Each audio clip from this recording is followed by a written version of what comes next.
Bonjour à tous, Bonjour à tous.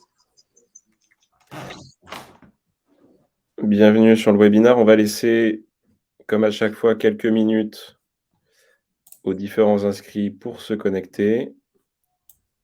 Merci aux 40 déjà présents d'être ponctuels pour nous.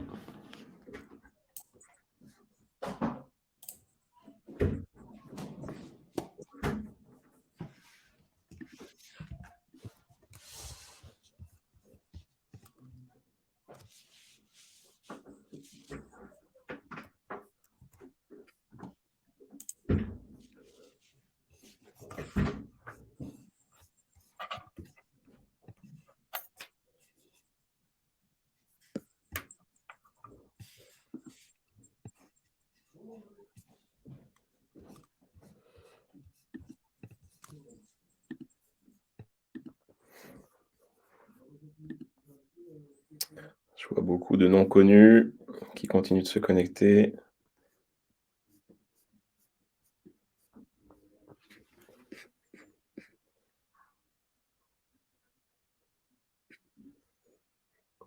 On se laisse une dernière minute et puis on va pouvoir commencer avec Vincent.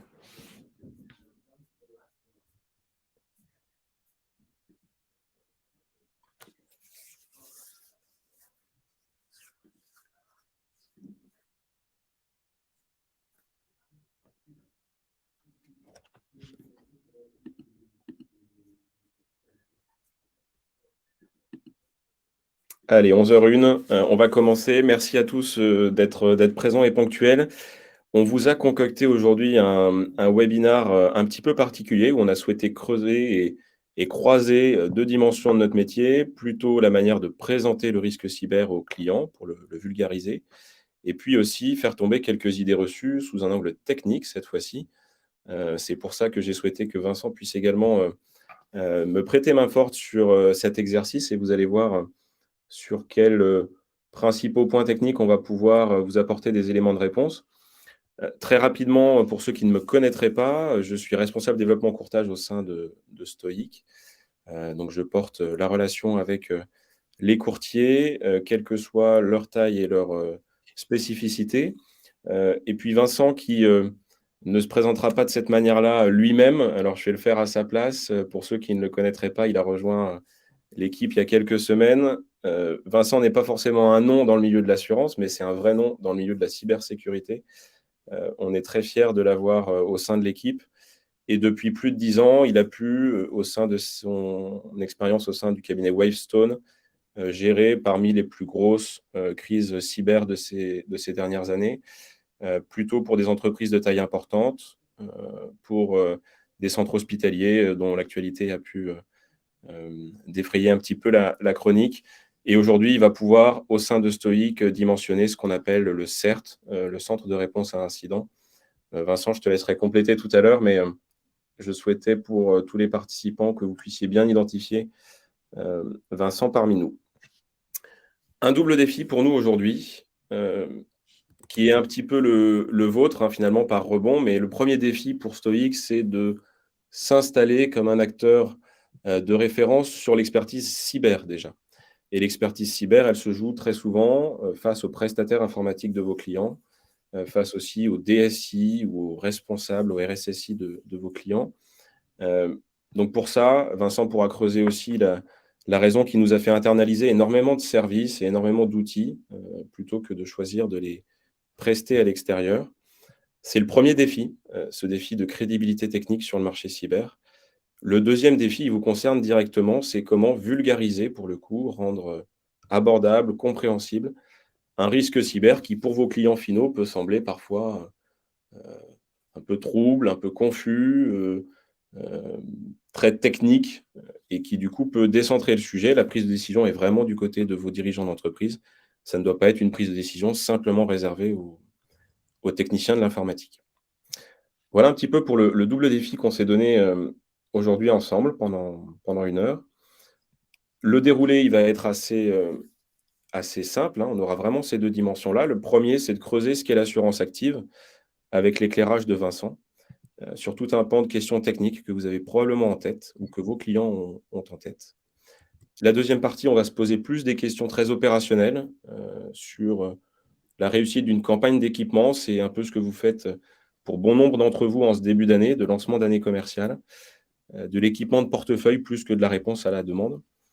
Et puis on se gardera, comme toujours avec nous, un temps d'échange en dernière partie pour répondre à vos questions, sur l'échange du jour.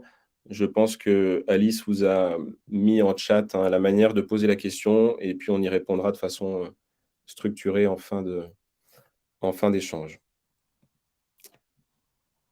Vincent, je te passe la main. Parfait, merci beaucoup Thomas. Bonjour à tous. On va donc commencer ce webinaire par l'assurance active. Essayer de vous expliquer un petit peu ce que c'est. Je pense que pour démarrer, si Thomas, tu peux passer sur la page juste après, s'il te plaît.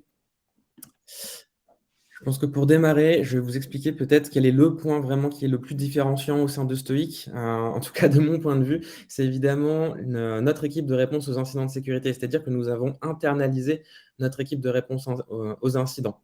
Cette activité, nous la couvrons du coup en 24/7, c'est-à-dire qu'on peut être appelé n'importe quand, en journée, en soirée, en semaine, et nous allons aider les entreprises victimes de cyberattaques.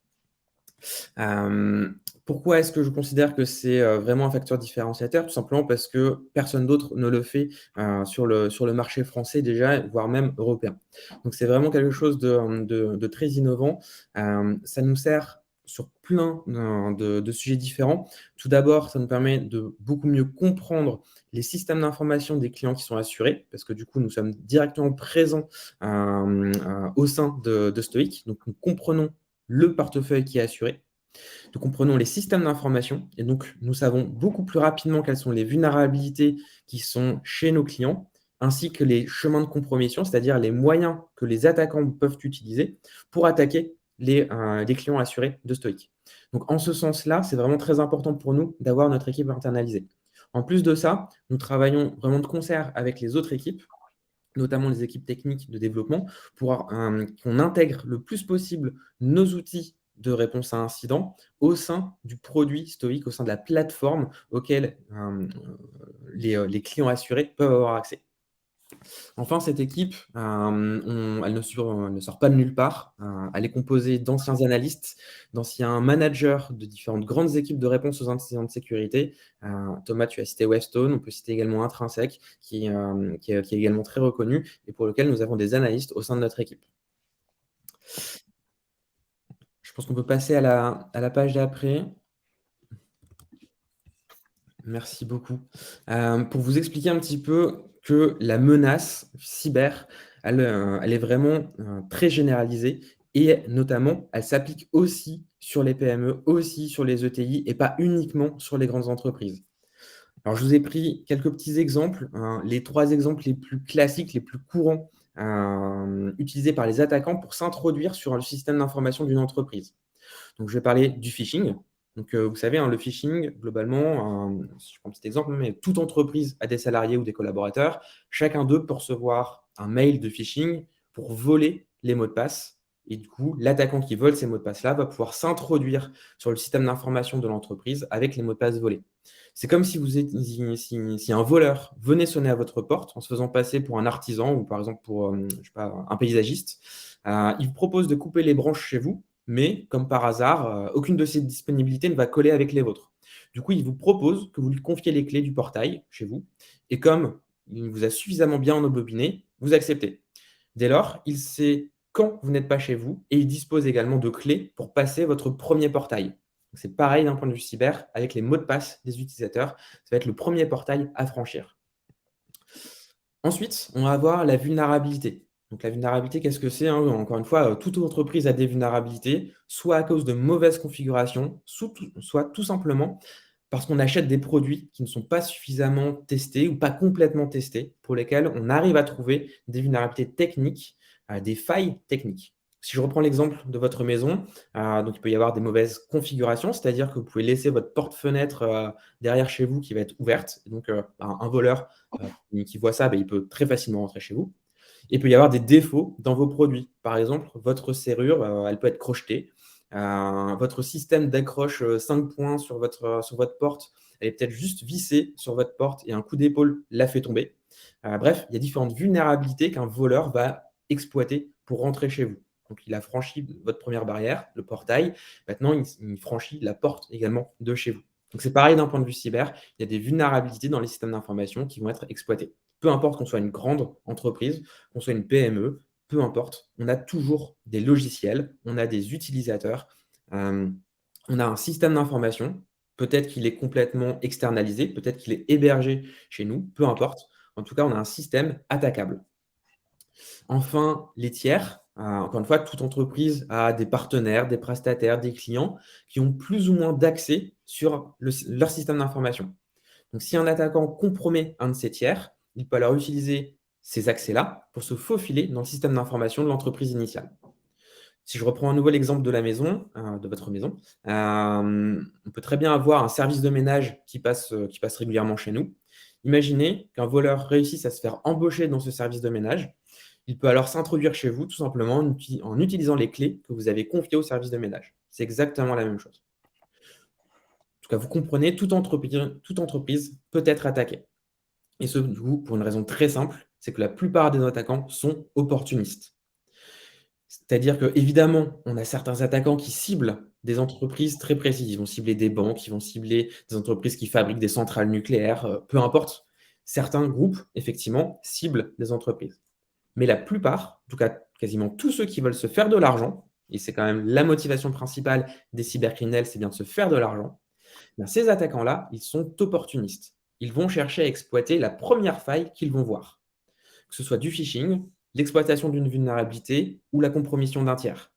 Si je reprends mon petit exemple, c'est-à-dire qu'un voleur, finalement, il va se balader dans la rue, peu importe qui habite dans cette rue-là, il va simplement tester toutes les portes.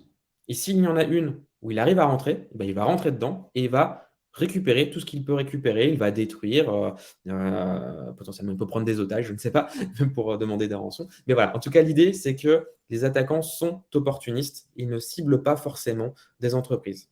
Dans cette notion d'opportunisme, aujourd'hui, si on regarde un petit peu le niveau de maturité moyen en cybersécurité, ne serait-ce qu'en France, évidemment, les grandes entreprises ont massivement investi depuis des années dans leur cybersécurité, donc ont des niveaux de cybersécurité assez importants. Donc c'est pour ça que les attaquants ont un peu plus de mal à les attaquer et vont plutôt se déporter vers d'autres types d'entreprises qui mettent un petit peu moins de moyens, notamment du coup les PME, les ETI. Ça se retranscrit notamment si on passe sur la page juste après, dans des chiffres qui ont été partagés par l'ANSSI. Donc l'ANSSI, c'est l'Agence nationale de sécurité des systèmes d'information en France. Donc c'est notre autorité nationale. Elle a publié il y a quelques semaines son rapport sur la menace, son rapport 2022. Ce que l'on peut constater, c'est que pour 40% des cas qu'ils ont eu à traiter, donc des incidents qu'ils ont eu à traiter, eh bien 40% venaient de TPE, de PME et de TI. On peut constater également que 23% viennent des collectivités territoriales et locales.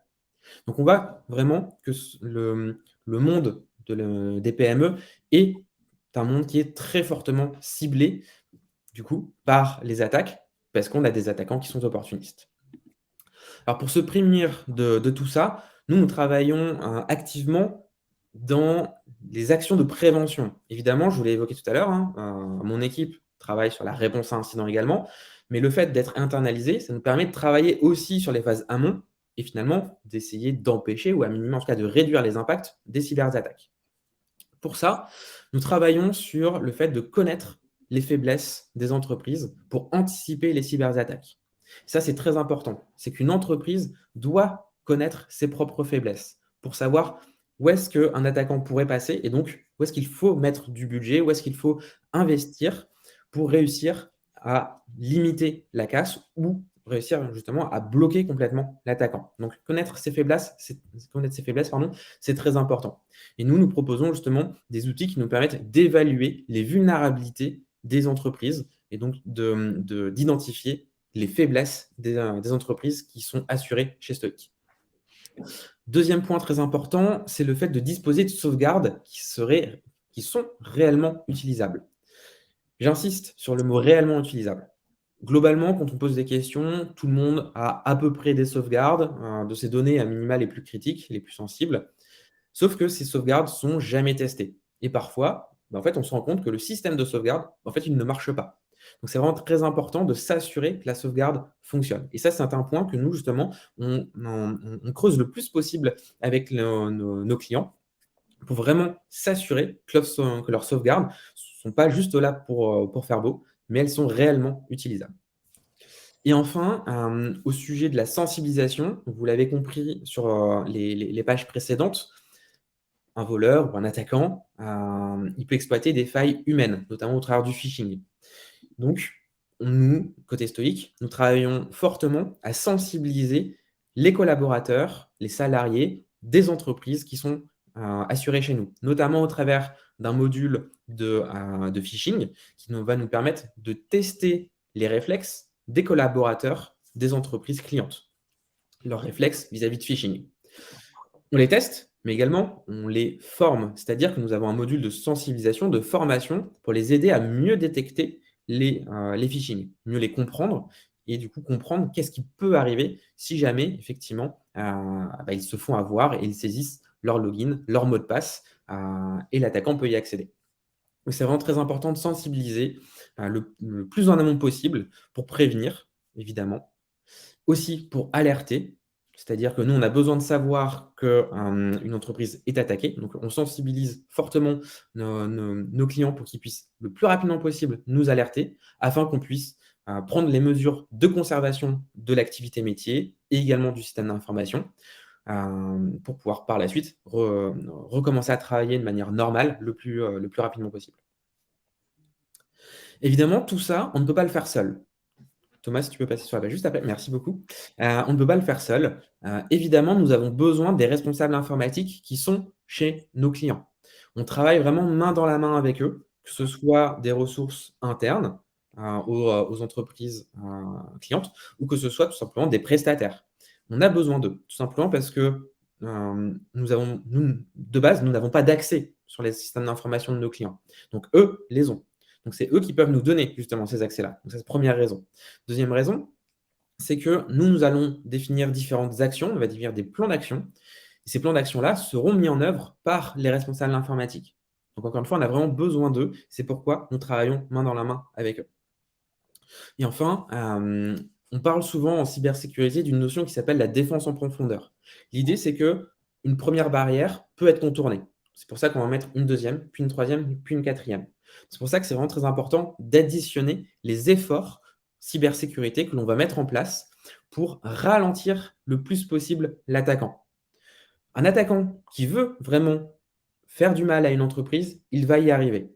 Par contre, comme je vous l'ai dit tout à l'heure, la plupart sont plutôt opportunistes. Donc au plus on va mettre de barrières devant eux, au plus ce sera long pour eux de réaliser une attaque, au plus ils vont avoir envie d'abandonner leur attaque et de passer plutôt vers une victime qui serait moins sécurisée.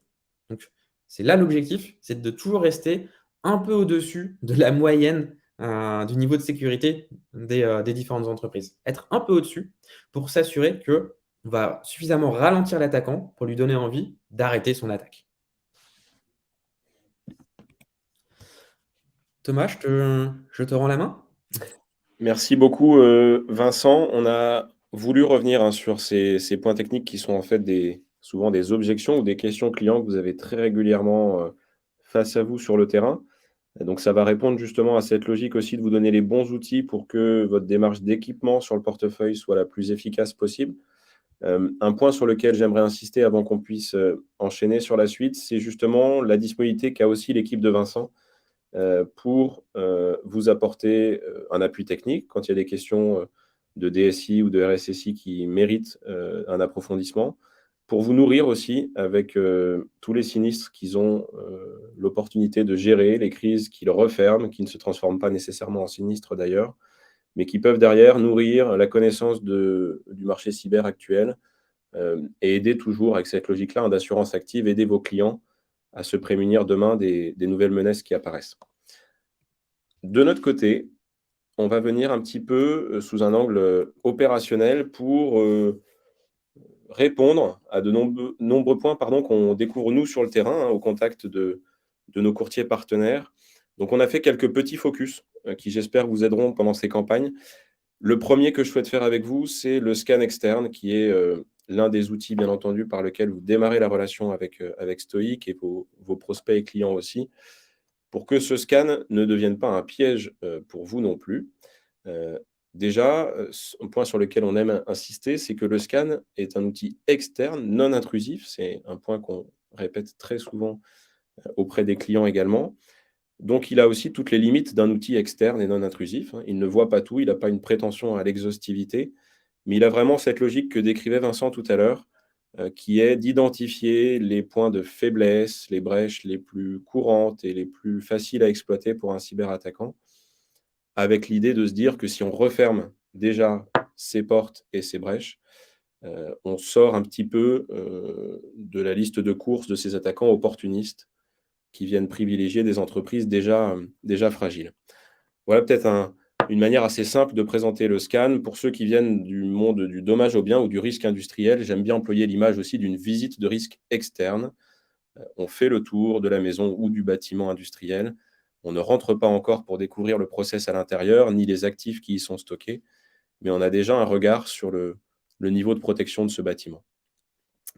Le deuxième point, c'est comment s'en servir finalement à bon escient. Vous avez été nombreux à nous challenger là-dessus. Heu, Très probablement, le scan n'a aucune valeur ajoutée en soi pour un client qui est éligible. Souvenez-vous la démarche de Stoic, hein, quand vous scannez un prospect ou un client dans notre espace, on fait ce travail de diagnostic déjà sur, le niveau de sécurité de ce client et on a en moyenne 20 des dossiers qui vont, ressortir comme non éligibles suite à cet exercice. C'est peut-être pour eux que le scan aura la plus grande valeur ajoutée puisque ce client, vous serez quand même en capacité, de lui dire que vous avez voulu faire une démarche préventive, qu'elle s'avère aujourd'hui, avoir identifié des points qui sont quand même des points, importants à traiter et donc vous allez d'une part pouvoir lui donner le tarif en fonction de la garantie que vous souhaitiez lui conseiller, moyennant le fait qu'il résolve les 2, 3 vulnérabilités qui apparaissent comme bloquantes dans le scan. Donc on sensibilise le client, au risque, on lui donne ou à son prestataire ou au collaborateur en interne les moyens, de se remettre en conformité et on peut quand même lui délivrer une offre, tarifaire pour, dessiner la suite avec lui. Donc peut-être un piège là-dessus, hein, vous avez été nombreux à nous le faire remonter, c'est bien entendu ne pas délivrer systématiquement le scan pour l'ensemble de vos clients, notamment les éligibles. Ça peut, vous enfermer dans des questions techniques, ou une réaction de votre interlocuteur qui va être de déplacer le dossier vers son prestataire informatique ou vers son DSI en interne. Deuxième point sur lequel je souhaitais qu'on puisse, creuser le sujet ensemble et encore une fois, les questions serviront aussi à aller un petit peu plus loin en fin d'échange, c'est le dimensionnement de la garantie. Vous avez tous dû faire l'expérience du fait que Stoic vous fait une préconisation en fonction de la tranche de chiffre d'affaires de votre client, en fonction de son secteur d'activité. Hem, c'est pas tombé du ciel, hein, cette préconisation. On se base tout simplement sur les principaux postes de coût en cas de cyberattaque et le poste numéro un, c'est le poste de perte d'exploitation pour votre client, qui est plus ou moins dépendant de son système d'information, mais de plus en plus, dépendant des SI, quels que soient les secteurs. Et donc le poste, vraiment majeur qui va apporter l'essentiel du poids du sinistre, ça va être ce bloc de perte d'exploitation. Du coup, une préconisation qu'on a aussi grâce, à Vincent et à son équipe qui a l'habitude de gérer des crises, notamment en ransomware, c'est de pouvoir dimensionner, l'arrêt d'activité et le bon conseil qu'on aime donner de façon, macro, un peu générale, ensuite il y aura des cas particuliers, c'est de partir sur 1 mois de marge brute, 1 mois d'indisponibilité du SI, pour votre client, qui permettra ensuite, du coup, pour vous de bien dimensionner la garantie souscrite. La marge brute, pour y revenir, vous l'avez beaucoup dans vos autres contrats d'assurance en dommages aux biens, et donc souvent, c'est un élément que vous avez déjà pour votre client, qui vous aide assez facilement à vérifier la préconisation stoïque.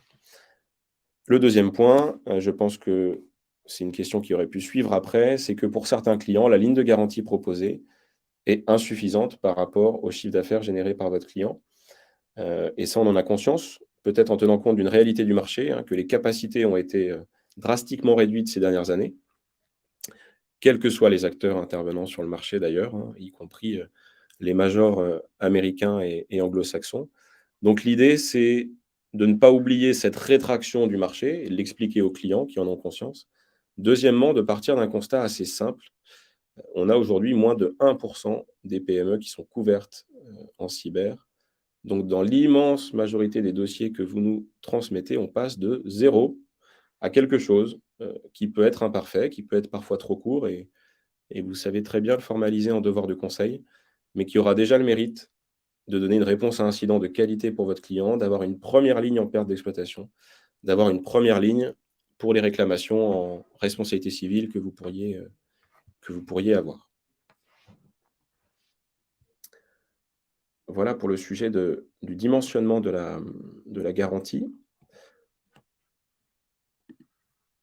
Un point un petit peu, fourre-tout, puisque des objections, vous en avez, qui partent, dans des directions, très différentes, mais sur lesquelles je souhaitais pouvoir revenir puisque Vincent nous a donné énormément d'éléments de réponse dans sa première partie là-dessus. Les objections clients les plus courantes que vous avez, elles sont de l'ordre de l'entreprise en elle-même, qui peut dire, «Je suis trop petit pour être, la proie d'un cyberattaquant» ou bien «Mon secteur d'activité n'est pas assez sensible pour être la proie d'un cyberattaquant», souvent sous l'angle, des données. Vous avez des clients industriels qui vous disent: «Je n'ai pas réellement de données sensibles, mis à part de la donnée de facturation ou de la donnée interne». Et donc, bah, la première réponse que Vincent nous a apportée tout à l'heure sur, ces objections-là, c'est l'opportunisme des cyberattaquants qui ne viennent pas faire, des attaques chirurgicales, mais qui, sur ce segment des PME et des ETI, viennent traiter, exploiter une opportunité qui se présente, en exploitant notamment, les 2 failles principales qui sont l'humain d'un côté qu'a évoqué Vincent et puis des vulnérabilités techniques assez facilement détectables de l'extérieur, hein. Si nous on les détecte, c'est qu'eux les détectent aussi, et qui vont leur donner l'occasion de planter assez facilement une entreprise sans trop d'efforts. Je me permets de compléter également, tout à l'heure, ce que j'ai évoqué, c'est qu'effectivement, les niveaux de sécurité des grandes entreprises est suffisamment bons pour que maintenant les attaquants se déportent sur les PME et ETI. Heu, En plus de ça, les attaquants qui ont encore envie de faire du mal aux grandes entreprises, savent que ces grandes entreprises s'appuient sur tout un réseau de PME, d'ETI pour, se fournir. Donc elles vont attaquer les PME pour réussir à gagner un moyen d'accès aux grandes entreprises. Je vous prends un petit exemple, hein, il y a une grande entreprise qui avait été attaquée aux États-Unis il y a quelques années qui s'appelle Target, c'est un très grande entreprise. L'attaquant avait réussi à s'introduire dans le système d'information de Target en passant par le prestataire de gestion de la climatisation. Donc vous imaginez bien, n'importe quelle entreprise effectivement peut être attaquée pour servir de rebond d'accès vers une autre entreprise. Merci Vincent. 3e objection et Vincent, tu auras peut-être des compléments aussi à apporter là-dessus, qui est très, très courante. C'est souvent: «Je suis déjà, bien bordé, je fais toute confiance à mon prestataire informatique ou à mon DSI en interne», et cetera. Hem, Tu as apporté 2 éléments de réponse tout à l'heure, Vincent. Le premier, c'est qu'on n'est jamais assez nombreux pour, conjuguer nos efforts sur, ce sujet de sécurité. On a toutes les semaines énormément d'échanges en visio, avec nos ingénieurs, cyber et les responsables informatiques de vos clients pour justement, répondre à leurs questions, assurer une veille, puisque leur métier, c'est surtout que, l'infra fonctionne et non pas de regarder, à chaque heure de la journée le niveau de sécurité de l'infrastructure. Donc on ne cherche jamais à s'opposer ou à, prendre la place du prestataire informatique. C'est très important dans la relation commerciale, c'est d'expliquer qu'on vient en partenaire, en accompagnant, en veille, que si des outils sont déjà en place, c'est une excellente chose et qu'on n'est pas là pour se substituer aux outils existants. Et donc, il faut vraiment installer, dans cette présentation client et quand vous avez les pros de l'informatique aussi dans la négociation, cette relation de partenariat, entre, la protection stoïque et puis leur travail du quotidien. Heu, Vincent, je ne sais pas si tu veux rebondir là-dessus? Non, tu as tout à fait raison, j'apporterai simplement un petit éclairage sur, le marché de la cybersécurité.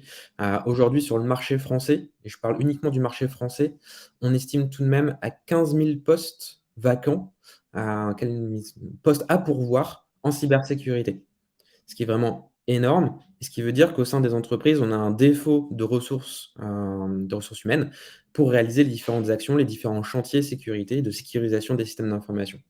Donc clairement, des responsables informatiques font ce qu'ils peuvent, mais ils ne sont pas forcément formés à la cybersécurité. Donc nous, on vient justement les aider à y voir plus clair et on les aide à prioriser également les chantiers qu'ils peuvent avoir. Merci Vincent. Hem, je pense que sur les objections, n'hésitez pas si vous en avez d'autres, hein, qui vous remontent régulièrement du terrain. Les 3 principales, on vient de les traiter, c'est celles que vous nous évoquez très souvent. Hem, le deuxième point sur lequel on souhaite, pouvoir insister aussi, c'est notre obsession au sein de Stoic de pouvoir vous rendre, compréhensible et concret le risque cyber. Hem, on aime bien dire que c'est pas un marché qui est réservé à des anciens ingénieurs informatiques reconvertis, hein, tout courtier en assurance n'a pas besoin demain de devenir un un vrai spécialiste pour pouvoir sensibiliser son portefeuille à ce sujet. Et donc l'idée, c'est à chaque fois de pouvoir vous donner, 2 niveaux, de lecture. Vous avez pu voir que le scan, on en a rendu une vision très simple, très compréhensible sur l'espace de nos assurés. Et puis, en complément de cette vision assez simple, assez visuelle, on a les éléments techniques, cette fois-ci pour les hommes de l'art, pour ceux qui ont besoin de comprendre la vulnérabilité, de comprendre quel impact sécu elle pourrait avoir pour le client et comment y remédier. Donc on aime toujours dans les supports qu'on vous livre, dans les outils qu'on met à disposition, avoir cet équilibre entre l'info technique qui, elle, parlera aux hommes de l'art et puis le fait que vous puissiez rendre ce risque-là, très, compréhensible pour un simple dirigeant d'entreprise, un DAF, un directeur juridique qui, lui, n'est pas, sensibilisé au risque cyber. Du coup, on aime bien faire cet exercice quand on échange ensemble, en général, au sein de vos différents cabinets, hein, mais c'est une présentation cyber, finalement, en 15 ou 20 minutes, on est capable de la faire sans quasiment employer de jargon informatique, ou de termes extrêmement techniques, mais en ayant plutôt une approche de prévention de bon sens comme Vincent, essayait de le faire tout à l'heure avec l'image de la maison ou comme j'ai voulu le faire tout à l'heure avec l'image d'un site industriel, d'arriver à sensibiliser le risque, en gardant des éléments très, très génériques. Pour aller un petit peu plus loin, on s'est posé la question suite à vos nombreuses demandes sur ce sujet depuis, fin décembre, janvier et maintenant ce mois de février qui se termine bientôt. À quelles étapes on peut arriver à vous apporter un peu de valeur ajoutée au sein de Stoic? Équiper vos clients, vous savez le faire mieux que quiconque. Vous l'avez fait les années précédentes sur d'autres produits qui semblaient additionnels, comme de la RCMS ou comme de la protection juridique professionnelle. La démarche est un petit peu la même. On est en équipement sur, ce marché cyber qui est naissant et je voulais juste à chaque étape vous rappeler, ce qu'on pouvait vous apporter en appui si vous avez des besoins particuliers. Sur la première étape, qui est de lancer les scans, vous avez l'habitude maintenant au sein de notre espace, c'est très facile, c'est à votre main. Vous avez été nombreux à nous demander de pouvoir scanner de façon un petit peu plus industrielle vos clients. J'insiste, hein, pas vos prospects, mais vos clients et donc on a été en capacité de vous créer des outils d'automatisation, pour ceux qui n'avaient pas l'information, je souhaitais pouvoir vous en parler aujourd'hui, qui vous permettent avec une extraction très simple, sur par exemple un top 100 de portefeuille ou un top 200 clients selon l'ampleur de vos portefeuilles entreprises, de nous donner le nom de l'entreprise, le SIREN, le nom de domaine et on vient vous charger en masse, les clients sur votre espace Stoic pour que vous puissiez gagner du temps ensuite sur le traitement des devis. L'étape 2, c'est justement, la vérification du devis. Vous avez dû découvrir, j'insiste là-dessus parce que c'est assez récent, le fait qu'on puisse maintenant charger le SIREN de l'entreprise et donc remplir automatiquement de nombreux champs de tarification. On n'insiste jamais assez sur le fait que c'est des données des greffes, donc on a tout intérêt, de retraiter ces informations, de vérifier si on est bien sur la bonne activité, la bonne tranche de chiffre d'affaires et puis le bon effectif pour, votre assuré. La solution d'envoi par l'espace courtier, je pense qu'elle n'est pas nouvelle non plus pour, vous tous qui nous écoutez. Elle vous permet d'avoir un mail assez pédagogique pour présenter la démarche, de Stoic et sur le cyber, on sait que la pédagogie compte beaucoup et puis elle vous permet aussi d'avoir un petit tracker sur, l'envoi du projet et ensuite l'ouverture du projet par votre client. Donc vous êtes déjà nombreux à vous en servir pour, orchestrer les campagnes et relancer à bon escient les clients qui auraient, soit ouvert votre mail, soit au contraire qui ne l'ont pas encore, traité. 3e étape, et ça va reboucler avec l'équipe de nos ingénieurs, que dirige, Vincent, c'est toute la phase, on va dire, de relance et d'adaptation des études. Pour certains dossiers, vous allez vouloir avoir un appui de stoïque. Ce ne sont pas forcément pour vous des dossiers en sur-mesure, au-delà de 50 millions d'euros de chiffre d'affaires, mais des dossiers où vous avez quand même un poids client important, un chiffre d'affaires qui peut être juste en dessous de cette limite-là et dans lequel vous sentez que le point de bascule de la signature du contrat, ce serait de pouvoir échanger entre le DSI et l'un de nos ingénieurs, en interne. On le fait beaucoup, on l'a beaucoup fait aussi pour, les renouvellements, fin 2022. On le fait sur un format souvent plus resserré que nos vrais entretiens, sur mesure. Au lieu de faire 1 heure, on peut faire 15 minutes, 20 minutes d'échange avec le DSI. Mais ça leur permet souvent de découvrir vraiment nos outils, de comprendre la valeur ajoutée et puis de poser les questions qu'ils ont parce que les DSI ont forcément beaucoup de questions quand on leur propose une couverture, en cybersécurité. Et là-dessus, j'insiste, l'équipe est vraiment, hem, en appui, et très disponible, bien sûr si les dossiers, le méritent par un contexte commercial ou par le poids de la cotisation. Étape 4, c'est pareil, on a été plutôt là-dessus en réponse à votre, demande. Vous nous avez demandé de pouvoir vous accompagner sur, la capacité à élargir votre cible, cette fois-ci. Plus seulement parler à vos clients ou à votre portefeuille, mais à travailler pour certains des filières professionnelles, pour d'autres des réseaux d'entreprises en local, certains des partenariats avec des experts comptables ou des sociétés informatiques elles-mêmes. Et on vous a bâti un certain nombre de webinars, de supports de réunions clients qu'on se propose, si vous en ressentez le besoin, de co-animer. Avec Vincent, typiquement, on en a déjà 3 qui sont prévus pour certains d'entre vous que je vois présents d'ailleurs dans la liste.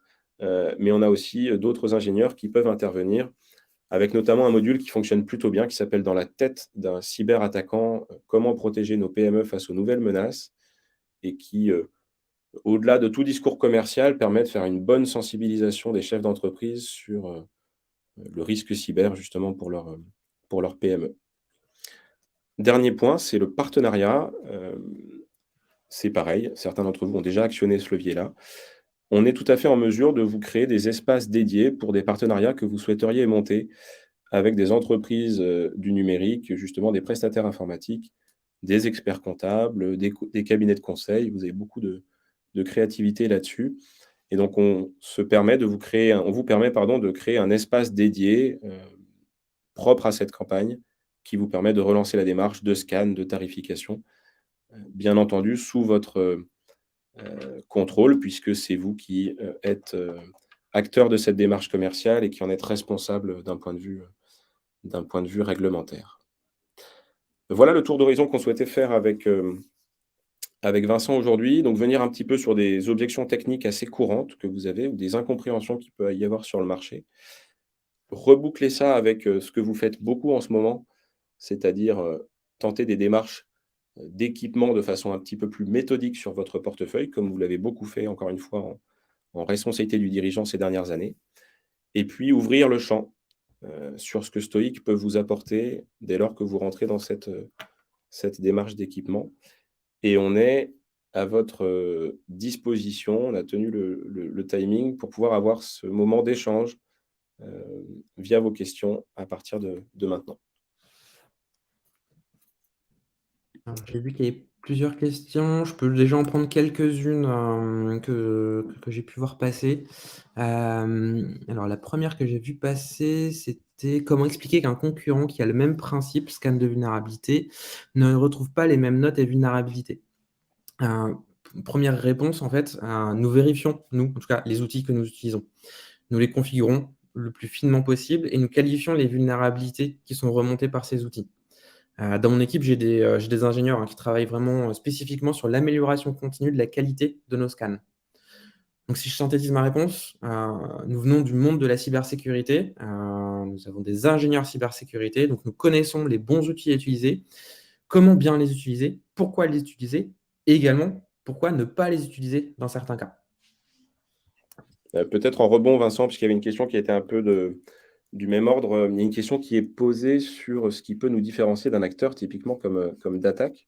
Je vais élargir la réponse puisque, bien sûr qu'il n'y a pas, que Datak ni Stoic sur le marché. Vous avez des acteurs qui sont là depuis très longtemps, comme AIG, comme Chubb, comme Hiscox. Et ce qui nous distingue foncièrement, c'est justement ce qu'on a voulu vous présenter pendant tout le début de la présentation, c'est d'avoir voulu internaliser, maîtriser, intégrer en permanence à notre produit l'expertise cyber. Hem, on est vraiment en autonomie complète, même si Vincent insiste toujours sur le fait que la cybersécurité, c'est beaucoup de partage avec tous les experts du marché et beaucoup d'échanges sur les vulnérabilités. Mais le parti pris, industriel et très marqué de Stoic, c'est justement de pouvoir être très solide sur notre expertise cyber pour la prévention et pour la réponse à incident et pour que tous les bouts de la chaîne soient bien maîtrisés par nos équipes.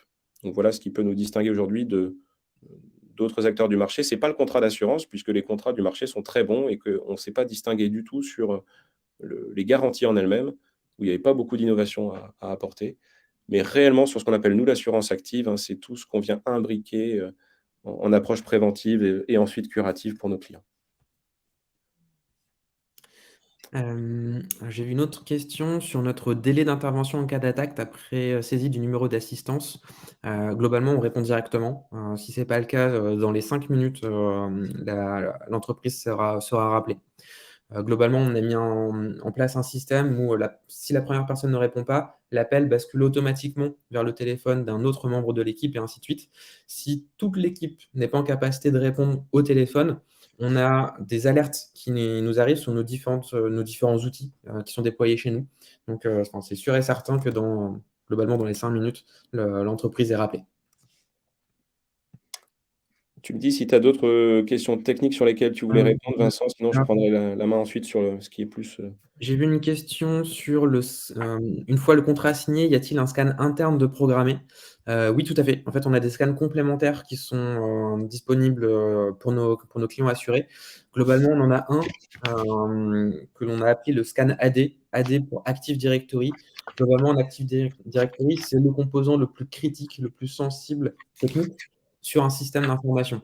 Tous les attaquants veulent réussir à prendre la main sur l'Active Directory. Globalement, c'est comme ça représente le trousseau de clés de votre maison. Donc, quelqu'un qui réussit à voler votre trousseau de clés, il peut aller partout par la suite. C'est la même chose. Un attaquant qui compromet un Active Directory peut aller partout où il veut sur le système d'information ensuite. Donc, nous, on a développé effectivement un outil qui nous permet du coup d'évaluer le niveau de sécurité de l'Active Directory.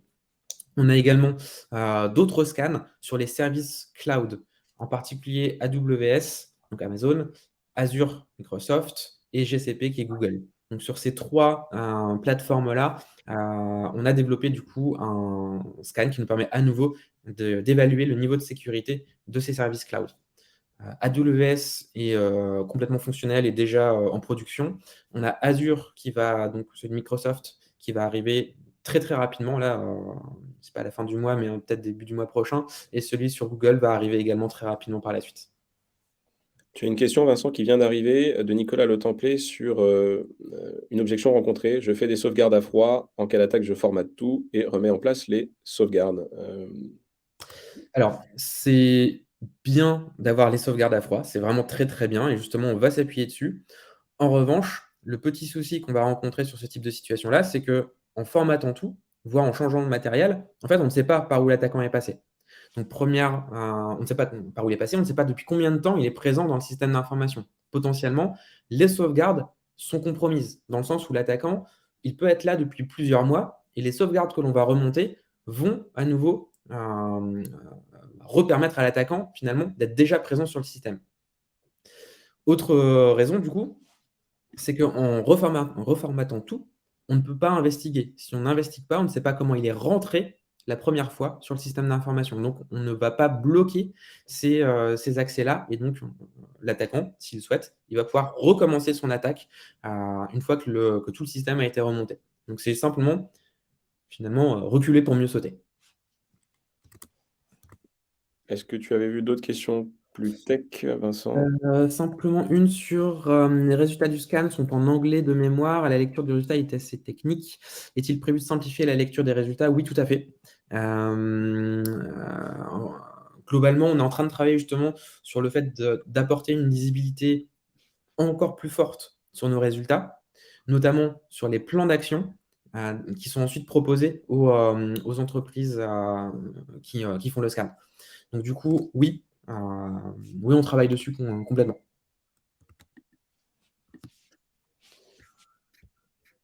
Je regarde s'il y avait d'autres questions techniques que j'ai pas vu passer. L'équipe est basée en France, oui. Aujourd'hui, l'équipe est basée en France complètement. Pas forcément que Paris, hein, on a une partie de l'équipe en région bordelaise. Mais oui, en tout cas, actuellement, on est en France.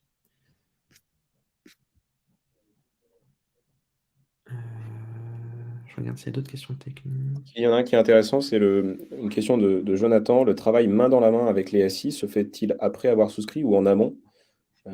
Les 2, mon capitaine, mais je te laisse répondre là-dessus, Ouais, Vincent. tout à fait. Les deux, en amont de la souscription pour réussir à expliquer quels sont les points qu'il faut justement lever pour que l'entreprise puisse devenir assurable.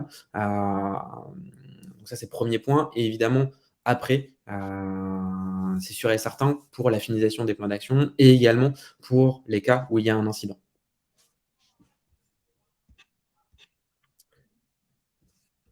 Je ne vois pas forcément d'autres questions techniques. Je ne sais pas si tu en as Non, noté. je pense que c'est bon. Je vais Ah, peut-être si, prendre les.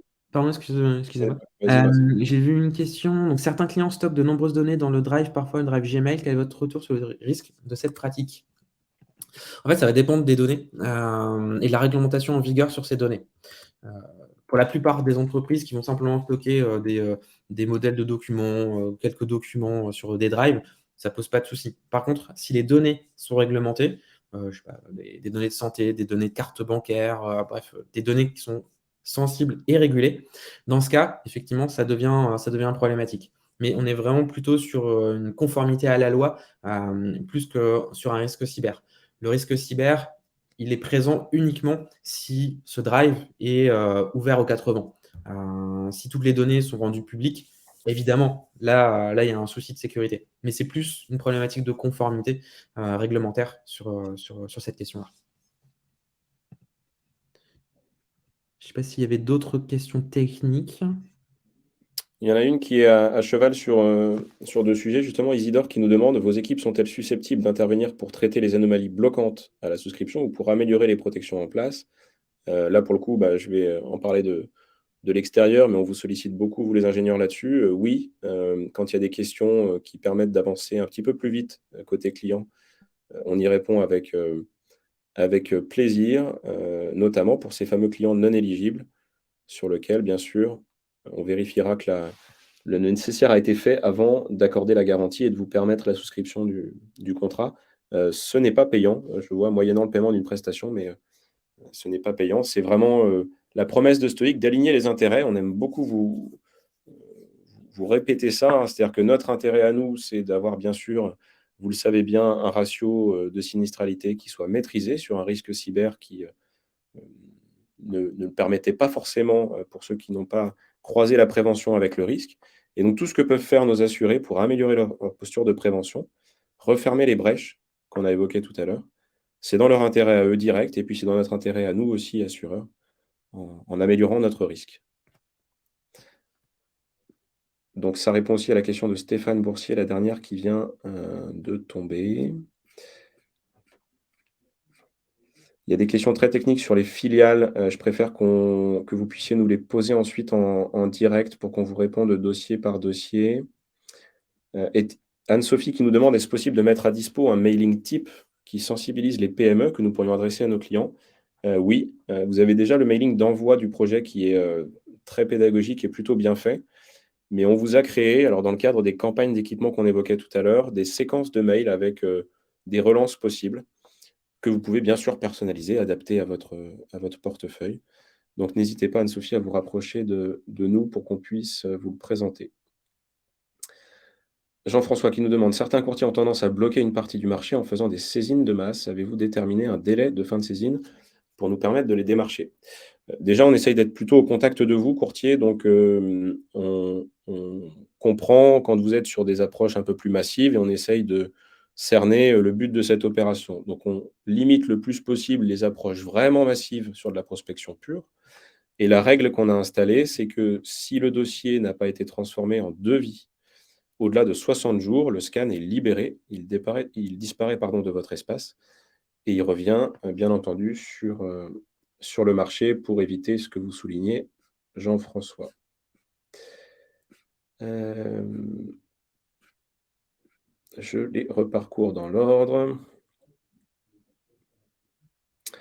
Régis qui nous demande: «Quel retour avez-vous des prospects ou clients sur votre approche commerciale, notamment l'analyse préalable des systèmes informatiques?» Je pense que c'est pas moi qui en parlerai le mieux, mais les courtiers qui travaillent avec nous depuis plusieurs mois et dont, la réponse la plus classique est de dire que leurs clients sont passés à l'achat sur le cyber, peut-être moins pour le contrat d'assurance que pour toute l'approche préventive qu'on a autour. Pour certains, ils sont plus sensibles au scan externe qui leur donne, une sorte de vision de veille permanente sur leur système, alors qu'eux ne sont pas des spécialistes de l'informatique. Donc ça les rassure et ça se complète très bien avec, leurs prestataires. D'autres qui sont très sensibles au phishing, et ils ont raison de l'être puisque c'est aujourd'hui, Vincent, tu me corrigeras si je dis des bêtises, mais entre 70 et 80 des points d'entrée sur les attaques observées aujourd'hui sur le marché. Donc l'idée, c'est de pouvoir avoir un petit peu plus de maîtrise sur, la porosité de leurs équipes au sujet phishing et surtout, on en a fait un exercice très pédagogique. Pour ceux qui l'ont pas découvert, rapprochez-vous de nous, mais ça ouvre tout de suite sur un petit module de formation en 5 minutes pour le collaborateur qui, se serait fait piéger et donc c'est vraiment une approche très ludique et pédagogique, pour, sensibiliser les collaborateurs. Je continue de dérouler. Yann qui nous demande comment on peut commercialiser. Parlez-nous des avantages de collaboration. Pareil, Yann, rapprochez-vous de nous, on vous donnera tous les détails, mais de façon très simple et pragmatique, on a les mêmes avantages que d'autres acteurs du marché. On a 20 de commissionnement. Il n'y a pas de de comment dire? D'incentive particulier à ajouter à ça. Je vois une question. Un dirigeant peut-il être tenu responsable de l'évaluation de données personnelles de ses clients? Globalement, oui. Aujourd'hui, donc on a le règlement général pour la protection des données, donc le RGPD en France, qui, s'appelle GDPR, en Europe.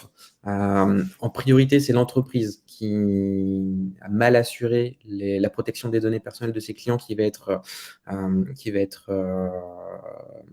pénalisée. Mais dans certains cas, ça peut aussi aller jusqu'au PDG, jusqu'au dirigeant de cette entreprise. Donc oui.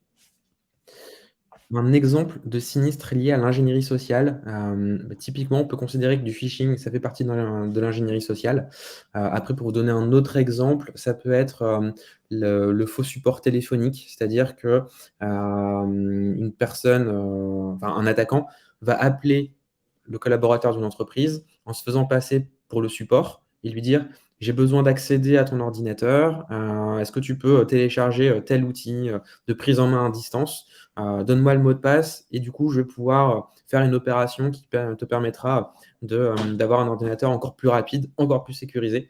Et du coup, souvent les collaborateurs, malheureusement, ils acceptent de le faire. Ils se rendent pas compte que le support qu'ils ont au téléphone n'est pas leur vrai support et du coup, malheureusement, ils donnent accès à un attaquant à leur poste de travail. Je pense qu'on a balayé l'essentiel de vos questions. Merci, parce que vous avez été nombreux à poser des questions. Pour ceux qui ont d'autres points à creuser, encore une fois, on est vraiment disponible dans la foulée de ce webinar pour répondre à vos demandes. Peut-être pour conclure et en remerciant Vincent de s'être prêté lui aussi à l'exercice, pour vous dire que toute l'équipe est vraiment orientée en ce début d'année pour, vous accompagner sur ces démarches, d'équipement, à tous les niveaux de l'entreprise, que ce soit côté technique, ou côté, commercial. Donc n'hésitez pas, vous avez beaucoup plus d'idées que nous sur ce qui pourrait faire la réussite, de ce type d'action sur vos portefeuilles. C'est vous qui connaissez le mieux vos clients. Donc on veut vraiment être là en assistance et en appui pour vous, pour en faire un succès. Je repars de ce chiffre, on a moins d'1 des PME qui sont couvertes aujourd'hui, mais vous vivez tous le fait que ça devienne un sujet d'actualité, massif, médiatiquement, dans les fédérations professionnelles. Les professionnels du conseil commencent à en parler beaucoup, les experts comptables, les avocats, se saisissent de ce sujet-là. Donc on a vraiment une vague, très portante sur le sujet cyber et on espère beaucoup avec Stoic vous donner les outils de pouvoir la surfer avec beaucoup de plaisir et de réussite. En conclusion, vous pouvez bien entendu nous contacter par mail ou sur LinkedIn, avec le format qui vous paraît le plus simple. N'oubliez pas que vous avez une formation DDA, on vous l'a rappelé en fin de cette présentation, qui est accessible sur vos espaces courtiers et accessible à l'ensemble de vos équipes. On l'a voulu, très pédagogue et très simple. En 1 heure, vous avez déjà une première approche de ce risque cyber. Et puis, vous pouvez bien sûr accéder au replay dans la foulée de ce, webinaire. Vous allez recevoir un lien qui vous permet, de le partager également en interne pour ceux qui n'ont pas pu se connecter et vous étiez nombreux à être, en vacances cette semaine, donc partagez largement, l'information. Merci beaucoup Vincent et merci à tous. Merci Thomas, merci à tous. Très bonne journée. Au revoir.